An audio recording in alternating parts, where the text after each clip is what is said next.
Chapter 10. I jerked upright. Panic was coursing through me. They'd found out. Oh God, oh God. There was a clank and a shout from outside as the guards woke up, and I shoved Fordwin's book under the mattress with the other one. I only just made it under the covers, boots off, before the two guards burst in the door. We stared at one another silently. The sirens were like a banshee's wail, eerie and hair-raising.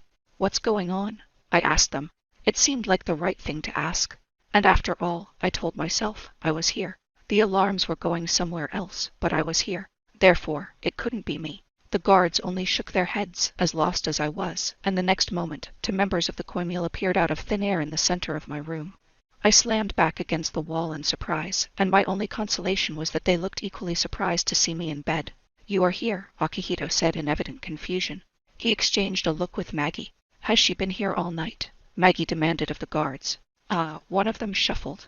"What?" Her voice was deathly quiet. "What is it?" "We were asleep," one of them admitted. "Both of you." There was murder in her voice. When they nodded shamefacedly, she turned to look at me with the coldest expression I had ever seen. "So what did you take?" "What?" "The alarms are in the library. What did you take after you put the guards to sleep?" She walked towards me, green-blue eyes burning with anger. "I didn't put them to sleep." My words were wild. It was just occurring to me that I was going to be blamed for all of this. Not just the things I'd done. I didn't. I was asleep, too. I swear I didn't work any magic. I didn't even try. You said I couldn't. I hoped the lie would slide in amongst the truth believably. "You did set the block," Akihito reminded her. She has a good point. Maggie's look was far from friendly, but even she had to acknowledge the sense in that. "So you didn't sneak into the library?" She asked me suspiciously. "No, I didn't even consider telling the truth. They would blame me for all of it, and what if they decided I was dangerous enough that they needed to take care of me themselves before Tarek got back? I could tell they didn't believe me, though. I cast around for something to say, and remembered my first thought. The alarms just went off. I was here. The guards came in as soon as the alarms started. I wouldn't have had time to get back. Unless you know how to transport yourself," Maggie snapped. She bowed her head the next moment. "But I blocked the magic," she reminded herself quietly. She walked to me and laid her finger over my heart once more, only to shake her head in confusion. "The block is still in place. This leaves a question, however." Akihito's voice was pensive.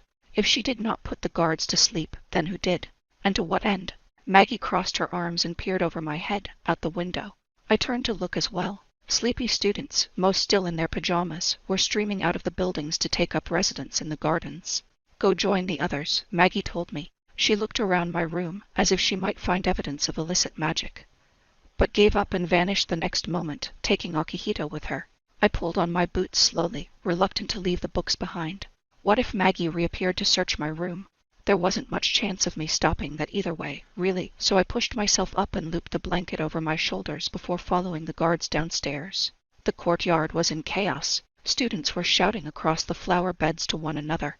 Each older student seemed to have been assigned a child to watch over, so their ability to talk quietly was compromised. The children, overexcited, raced to and fro, dragging their watchers along with them. On the bench near the tower door, a few people in black robes were talking to the man I'd seen sleeping there the night before. He was shaking his head, clearly confused. Whatever had put people to sleep, no one seemed to know what it was. A few people stared at me as I made my way over to the far corner and sat in the shadow of the wall. I gave a few perfunctory smiles when people looked over at me, but everyone looked away quickly. Most of them seemed surprised that I wasn't currently being hauled off in the presence of guards. And it seemed suspicious to say that I was surprised, too. A sparrow hopped up on the bench next to me and cocked its head to the side. "Hello." I smiled at it. I was definitely sleep-deprived at this point, but I didn't care. "Good morning." "Worms, worming." The sparrow laughed, a very human noise that made me jump. "It's me," Damon explained. I started laughing, hands still over my heart. Holy good grief. I looked around. "You aren't off investigating things. The Coimil have that in hand." The sparrow fluttered up to a branch near my head and bobbed. One black eye fixed on me. "I'm rather surprised they didn't accuse you right off the bat." "Oh, they did." I rewrapped the blanket around my shoulders and leaned back against the wall, grinning. Maggie and Akihito came to catch me in the act. They were very surprised to find me in my bed. A thought occurred to me. "By the way, do you ever transform into a mouse?" "What?" "Nothing." I looked out over the crowd of people and felt my face fall. The rush of adrenaline from not being caught red-handed was wearing off. And I was remembering what I had read just before the sirens started. "You don't look like you slept much." I looked sharply at Sparrow Damon, but he sounded concerned. Yeah, well, I picked up my boots. There's nothing to fear from Tarek, Damon assured me. I snorted derisively. What? I broke off, suddenly realizing that if I told him where I had heard the rumor about Tarek, the students might be punished. I considered the best lie to tell. When I used my magic, I thought I remembered something from my past. Someone telling me that if the Koimil knew what kind of magic I did, they would kill me. What? The sparrow hopped down onto the ground and transformed, and Damon stood up from a crouch. He sat next to me on the bench, heedless of the attention his sudden appearance had garnered. No, he told me, shaking his head seriously. That is not what will happen. Oh, really? I looked over at him. Fordwin Delaney thought it was what should happen, but I wasn't sure I was supposed to know that. I racked my brain, and then realized I had the perfect out. I always did.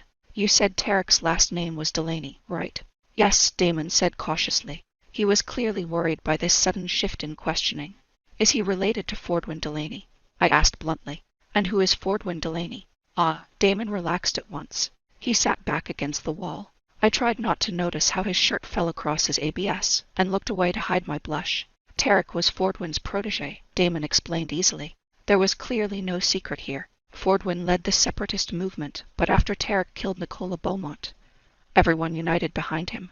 Instead, it wasn't exactly fair, but Fordwin took it well enough, I'm told. He was someone for whom the cause was more important than his place in it. Oh, I kept picking at my boot. I looked back, making sure not to look at his ABS again. So where is Fordwin now? Why do you ask? He frowned at me. I'm just remembering things. Bits and pieces, but I don't know how any of it fits together. The lie came out easily, although as I said the words, I had the feeling that they were true in their own way. After all, I had remembered how to use my magic, hadn't I? Maybe someone told me about him, I temporized, and added, with a stroke of inspiration, I know I'm afraid of him, that's all. Damon's brows shot up. Afraid? Of Fordwin? He blew out a breath. I suppose that would make sense.